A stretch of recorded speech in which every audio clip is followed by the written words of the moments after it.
Hi. Let's talk about Antz.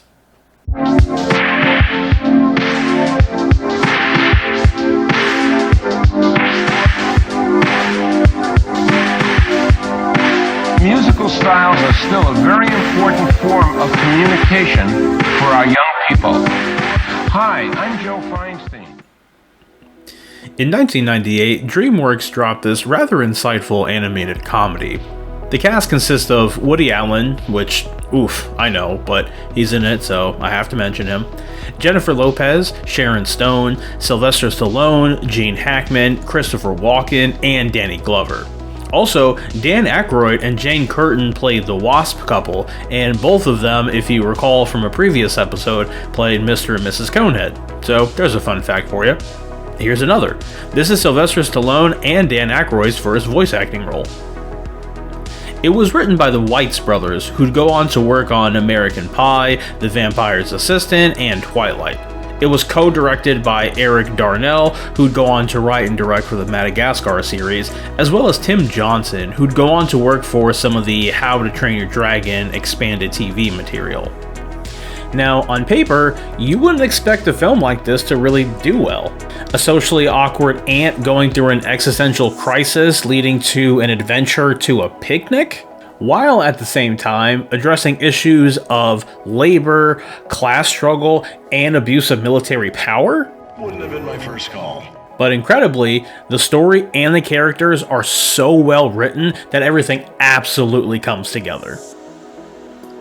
Z, or Z4195, as the script and ant manager call him, is our main character. I'm actually going to get back to his name in just a moment. He's, as I mentioned a moment ago, a socially awkward worker ant going through an existential crisis due to his unhappiness with his place in life. The film opens with a nearly 2-minute long rant from Z about how he actually feels, and this works on two levels. First and foremost, having the film open with a therapy session is one of the most effective ways of giving character exposition and allowing us to immediately understand and sympathize with the character. But secondly, it morbidly works as the setup for a punchline that the therapist responds with. You've made a real breakthrough. I have? Yes, Z. You are insignificant. I am? Because to an ant therapist, their goal is the health of the colony, not what an individual wants. So of course, he's going to encourage people to give up that individuality. From the very first scene, we understand who our character is, as well as the issue we're going to see them work throughout the film. Also, while I'm talking about the opening, I have to give a huge shout out to the animators for giving us the huge sense of scale from the very opening minutes of the film. The opening credits are only read using a magnifying glass, which both lets us know we're going to be dealing with small things, as well as serves as a grim foreshadowing for something that happens later in the film. And when we get the title of the film, the establishing shot gives us an incredible view of not only how large and complex everything looks in scale, but it's also littered with the very thing our main character was just complaining about. A sign that says, "Conquer idleness," next to a statue of an ant holding a large mound of dirt akin to a Superman statue. Another sign that reads, "Free time is for training," further enforcing just how much their life is dominated by work. I mean, for fuck's sake, the construction area has a big sign that says, "Rest once, work twice." I mean, they really hammer you with it. And that's the point. Z is constantly being hammered by the lifestyle and feels trapped and hopeless. It's so bad that he doesn't even actually give himself a real name. All the other characters we meet have official worker/soldier designations, but they also have names that they call each other. Weaver, Azteca, Mandible, Cutter, Bala, Barbados, everyone has actual names. But Z feels so put down and beaten by the system that he's trapped in, he's never actually bothered to give himself a real name, because what's the point? It's kind of messed up when you think about it. Z wants a change of pace, so he convinces his best friend, who's a soldier, to switch places for the day, for a chance to see the princess that he previously met at a bar. But it just so happens to be the day where they're getting sent off into battle. Now, before we talk about the battle itself, I want to talk about General Mandible. Most of the story revolves around his plans for a coup against the Queen, and I really appreciate that we get a real sense of his motivation and plan. It's not just evil for the sake of being evil. He sees the colony as weak and complacent, and he wants to build a stronger colony. He spent a long time trying to get engaged to the princess to make sure he would have a queen for his new colony, and he spent a while trying to figure out which legions in the army he could count on and which ones would give him trouble. Then he fabricates an impending attack and convinces the queen to allow a first strike. Quite the crafty ant. It's also neat that he foreshadows his plan to cause a flood. You are going to finish this tunnel on schedule, come hell or high water. Okay, so on to the battle itself, which I really appreciate for how believably they try to present the battle in terms of the context we see in the film itself. And yes, I understand ants don't use spears or march in Roman columns, but that's besides the point. Just bear with me a moment. It's shown early in the film just how massive the ant colony is. We even get confirmation that the ants aren't even sending the entire army, just the battalions that are loyal to the Queen. When the army goes to the hollow tree stump where the termites are, it's shown that there isn't much left of the tree, thus it couldn't sustain a very large termite population. Seeing as even small ant colonies can number as high as 100,000 and termite colonies can number as low as 60,000, Barbados' comment of "Superior numbers, kid.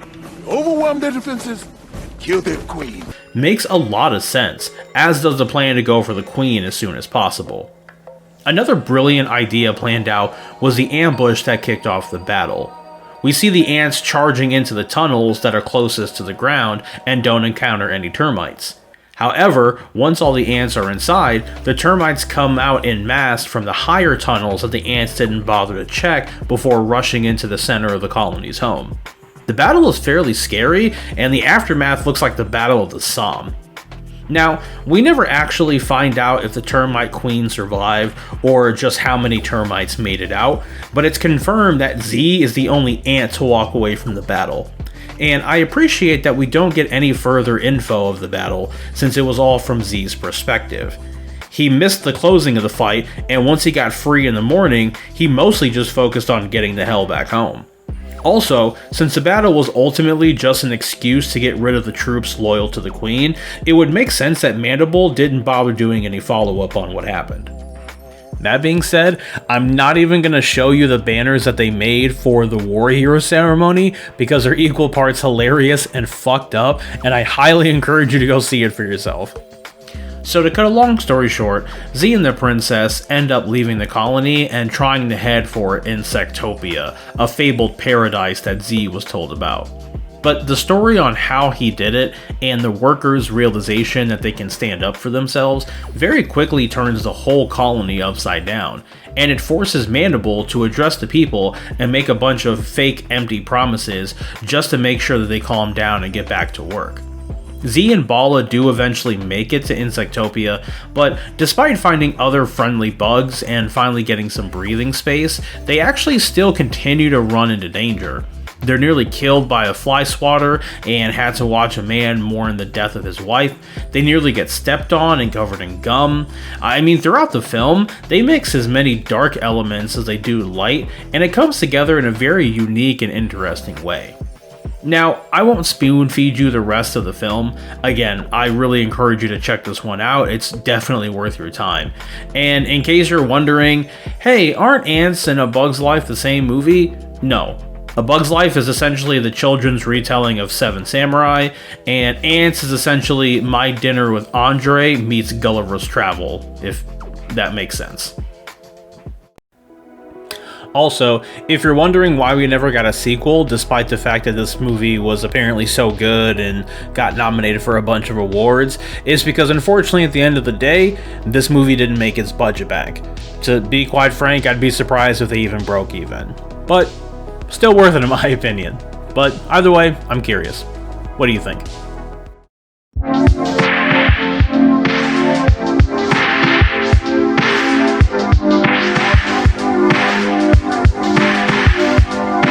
Musical styles are still a very important form of communication for our young people. Hi, I'm Joe Feinstein.